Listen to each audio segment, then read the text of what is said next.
ఈరోజు మన వీడియోలో ఒక నెంబర్ బోర్డ్ ఎంత టైం పట్టిద్ది తయారు చేయడానికి, ఎలా తయారు చేయాలో ఈ వీడియోలో అయితే మీకు చూపిస్తున్నాను. నాకైతే వైట్ మీద బ్లాక్ లెటర్స్ ఆర్డర్ వచ్చింది. అండ్ ముందుగా సిస్టంలో ఒక ఫైల్ అలా తీసుకొని వాళ్ళు పంపించిన నెంబర్ అలా అయితే ఎడిటింగ్ చేసుకున్నాను. ఇంకా వైట్ బోర్డ్ కదా, అలా ఫస్ట్ వైట్ బోర్డ్ మొత్తం కటింగ్ అయితే చేసుకుంటాను. ఆ తర్వాత బ్లాక్ కలర్ లెటర్స్ అయితే కటింగ్ చేసుకుంటాను. ఏ మోడల్ అయినా ఇట్లానే చేస్తాను. నాకు ఇది ఎడిటింగ్కి మొత్తం కటింగ్ చేసి అంటించేలేకి 2 hours అలా పట్టింది.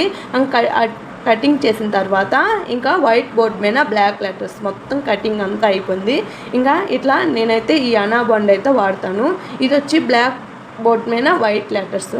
ఇంకా ఈ మోడల్ అయితే చేశాను. ఇంకా బోర్డ్ కూడా కంప్లీట్ అయిపోయింది. ఐఎన్డి మోడల్ అయితే తయారు చేశాను. చూడండి, 2 hours అలానే కూర్చొని ఈ బోర్డు అయితే తయారు చేస్తాను డైలీ. మీకు కూడా ఈ వీడియో బాగా నచ్చితే నా ఛానల్ సబ్స్క్రైబ్ చేసుకోండి.